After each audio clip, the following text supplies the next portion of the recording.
জাকের আলী অনিক যদি ওই ক্যাচটা ধরতে পারত, ম্যাচ হয়ে গেছিল।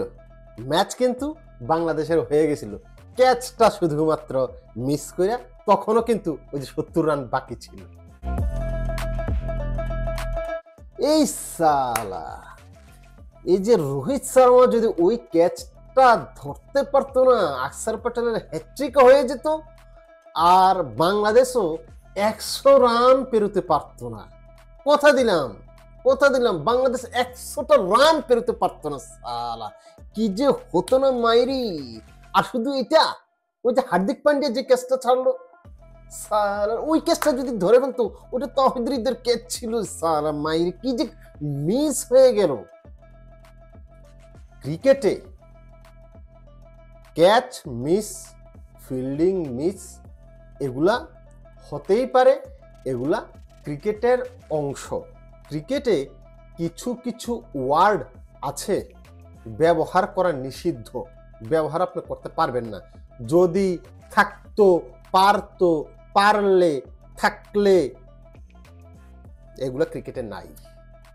বিস্তারিত আলোচনা করব। সাদাকে সাদা, কালোকে কালো বলিব। সাদাকে কালো, কালোকে সাদা বলিতে পারিব না। আর আইসক্রিম ব্যতীত কারো পা চাটিতে পারিব না। Hello viewers, it's me Rony bro, welcome to another new video. কথা বলছিলাম, বাংলাদেশের কিছু সাপোর্টার বলছে যে যদি জাকের আলী অনিক ওই ক্যাচটা ধরে ফেলতো, তখনও বাকি ছিল 70 রান, ইন্ডিয়া তো পারতো না। কই থেকে ভাই, কিভাবে সম্ভব বলেন? ওই ক্যাচটা ধরলেই তো শেষ খেলা। আর ব্যাটসম্যান নাই। জাদেজা ছিল, হার্দিক পান্ডিয়া ছিল, তারপরে আপনার কুলদীপ ছিল। এর ব্যাটসম্যান তো আছে, তাই না? আর তো পিছনে ব্যাটসম্যান আছে। সুতরাং এগুলা খেলার অংশ। আবার কিছু ভারতের সাপোর্টার বলছে যে রোহিত শর্মা যদি ওই ক্যাচটা ধরে ফেলতো, হার্দিক পান্ডিয়া যদি ওই ক্যাচটা ধরে ফেলতো, তাহলে 100 পেরোতে পারতো না।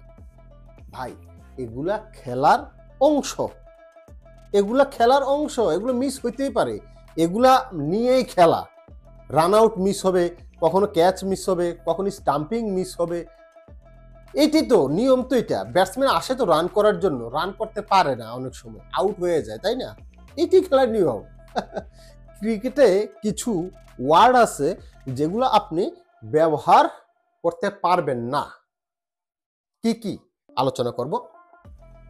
যেমন থাকতো, পারতো, থাকলে, পারলে, হইতো, হইলে, এগুলা নিষিদ্ধ। কেমন? উস, যদি ওমকে থাকতো, আর একটু থাকতো, কিভাবে? সে তো আউট হয়ে গেছে। যদি রান আউটটা হইতো, এই যে ত লাস্টে, তো হইতো, হয় নাই তো, এটি তো খেলা। যদি মুশফিকুর রহিম আউট না হইতো, এই যে তো, এগুলা নাই। এগুলা পাস্ট টেন্সের জায়গা এখানে ক্রিকেটে নাই। যেটা হইতো এটা হইছে, যেটা হওয়ার সেটাই হইছে। ক্লিয়ার? যেটা হওয়ার না এটা হয় নাই। সুতরাং এগুলা আইনা জটলা পাকানোর কোনো মানে নাই। যারা বলতেছেন যে যদি আরেকটু থাকতো জাকির আলী অনিক, আরেকটু থাকতো, কিভাবে থাকে? সে তো আউট হয়ে গেছে, এবং আউট হওয়া ক্রিকেটের অংশ। যদি তাহিদ হৃদয়ের এই যে পায়ে ব্যথা পাইছে, যদি না পাইতো, এই যে তো লাস্টে, কিভাবে হবে? পা মানুষ না, এত মানুষ, এত মেশিন না, হইতেই পারে ইনজুর। ইস, রোহিত শর্মা যদি ক্যাচটা ধরতে পারতো, এই যে তো, কিভাবে ধরতে পারতো? মিস তো হইতেই পারে, তাই না? হয় না? জন্টি রুটস বিশ্বের সেরা ফিল্ডার ছিল সাউথ আফ্রিকা, জন্টি রুটস। যারা এই প্রজন্মের, তারা তো হাইব্রিড সাপোর্টার, তারা হয়তো নাও চিনতে পারেন। জন্টি রুটস, যারা ক্রিকেট ভালোবাসেন সত্যিকার অর্থে, তারা নামটা শুনবেন, নামটা জানবেন। সেও ক্যাচ মিস করছে। ইতিহাস সাক্ষী আছে, সেও ক্যাচ মিস করছে। সুতরাং এটা হইতেই পারে, খেলারই অংশ। ইস, হার্দিক পান্ডিয়া যদি ধরতে পারতো, এই যে তো এটা ক্রিকেটের অংশ, ধরতে পারে নাই, মিস হয়ে গেছে, এটা সম্ভব। এটাই, এই যে স্টাম্পিং করতে পারতো, স্টাম্পিং করতে পারতো কে এল রাহুল, এটা হয় নাই। এটাই তো খেলা, এটাই খেলা, এবং এটাই হয়েছে। এটা নিয়ে শোরগোল পাকানোর মতো কোনো কিছু নাই। খেলা একটা বিনোদন মাত্র। দিন শেষে আপনি বিনোদিত হবেন, আপনি এনজয় করবেন। আর সারাক্ষণ যদি এগুলো নিয়ে পড়ে থাকেন যে যদি এইটা হইতো, যদি ওইটা হইতো, ভাই খেলা শেষ। এসব কমপ্লেন করা বাদ দেন, হয় নাই। ইন্ডিয়া ভালো টিম, আমাদের চাইতে ইন্ডিয়া জিতে গেছে। আমরা ইন্ডিয়ার চাইতে খারাপ টিম, আমরা হেরে গেছি। আমাদের র্যাঙ্কিং কত? 9 নাম্বার র্যাঙ্কিং ভাই। আর টিম ইন্ডিয়া কই? 1 নাম্বার 2 নাম্বার দল। তো আমরা হচ্ছে 9 নাম্বার। 9 নাম্বার হয়ে আমরা 228 রান করছি, ভালো করছি। আমাদের সামর্থ্য এতটুকুই, সিরিয়াসলি বলছি আমি। আপনারা কেন বোঝেন না? আমাদের সামর্থ্য এতটুকু। আপনি কবে দেখছেন আমরা 300+ স্কোর করতে? কবে দেখছেন বলেন? লাস্ট ওয়েস্ট ইন্ডিজের সাথে একটা ম্যাচে দেখছেন, তাই তো? আমরা যদি 20টা ম্যাচ খেলি, আমরা কোন রকমে একটা স্কোর হয়তো 300 করতে পারি 20টা ম্যাচ খেললে। তো এটা তো রেয়ার জিনিস, তো আপনি এক্সাম্পল হিসেবে দাঁড় করাতে পারেন না। আমরা খারাপ দল, ইন্ডিয়ার তুলনায় আমরা হেরে গেছি, মেনে নিয়েছি, কষ্ট পাওয়ার কিছু নাই, একেবারে নর্মাল জিনিস, নর্মাল হিসাব। এখানে ওমকে থাকতো, ওমকে যদি ধরতে পারতো, এগুলো আইনে লাভ নেই। এটা খেলার অংশ। ক্যাচ মিস, ফিল্ডিং মিস, এগুলো হবেই। যদি এরকম হইতো তাহলে প্লেয়াররা, বলাররা প্রতি বলে বলে উইকেট পাইতো, কারণ সে বলে উইকেট পাওয়ার জন্যই তো নামে। আবার ব্যাটসম্যান 4-6 মারার জন্যই তো নামে, নাকি? তাহলে প্রতি বলে 4-6 মারতে পারতো।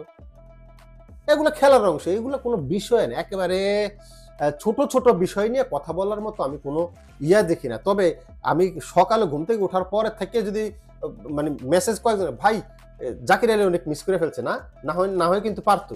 কেন হেরার ব্যাটসম্যান নাই? আমরা 9 নাম্বার দল, আমরা 9 নাম্বার দল হিসাবে ভালো খেলছি ভাই, ভালো কথা, শেষ। এখানে সমাপ্ত দেন, এটা নিয়ে আর বাড়াইয়েন না। বাংলাদেশ নেক্সট ম্যাচ আছে, এই যে কি বলে, নিউজিল্যান্ডের সাথে, তারপর পাকিস্তানের সাথে। নিউজিল্যান্ডের সাথে আমার কাছে মনে হয় না পারবে, শক্তিমত্তার বিচারে বাংলাদেশ নিউজিল্যান্ডের চেয়ে অনেক পিছিয়ে, তবে পাকিস্তানের কাছাকাছি আছে। পাকিস্তানের উইক পয়েন্ট হচ্ছে তাদের বোলিং লাইন আপ দুর্বল, বাংলাদেশের বোলিং লাইন আপ স্ট্রং পাকিস্তানের চেয়ে। সুতরাং এই জায়গাটায় বাংলাদেশ একটা ভালো ফাইট দেওয়ার পসিবিলিটি আছে আমার কাছে মনে হয় পাকিস্তানের সাথে। আদারওয়াইজ নিউজিল্যান্ডের সাথেও আমাদের ফাইট দেওয়ার কোনো পসিবিলিটি নেই। নিউজিল্যান্ড আমাদের চাইতে অনেক সোফার বেটার টিম। সাদাকে সাদা, কালোকে কালো বলতে শিখেন, শুনতে শিখেন, কষ্ট কম পাবেন দিন শেষে। খেলা তো নর্মাল জিনিস। এই যে আফগানিস্তান আজকে প্রেক্ষাপট কি বলছে, সাউথ আফ্রিকার সাথে আফগানিস্তান হেরে যাবে। সাউথ আফ্রিকা সোফার বেটার টিম আফগানিস্তানের চাইতে। আফগানিস্তান ভালো, কিন্তু অন্যান্য মাঠে, ওই যে এশিয়ান কন্ডিশনে, এই পিচে যেটাতে খেলা হচ্ছে, এটা ব্যাটিং পিচ, আফগানিস্তান কিছু করতে পারবে না। যাই হোক, ওই যে থাকতো, পারতো, পারলে, থাকলে, ইস হইতো, যদি পারতো, যদি করতো, থাকলে, আরেকটা ওভার থাকলে, আর 3টে ওভার থাকলে, কেমনে থাকতো? ওভার তো 50 ওভারে খেলা। যদি পারতো, এই যে পারতো, যদি পারতো, এই যে ক্যাচটা যদি ধরতে পারতো, এই যে নবী বল করতেছে, এটা যদি পারতো, এই যে ব্যাটে যদি না লাগতো, তাইলে তো পায়ে লাগতো, পায়ে লাগলে তো এলবিডব্লিউ হয়ে যাইতো। এই যে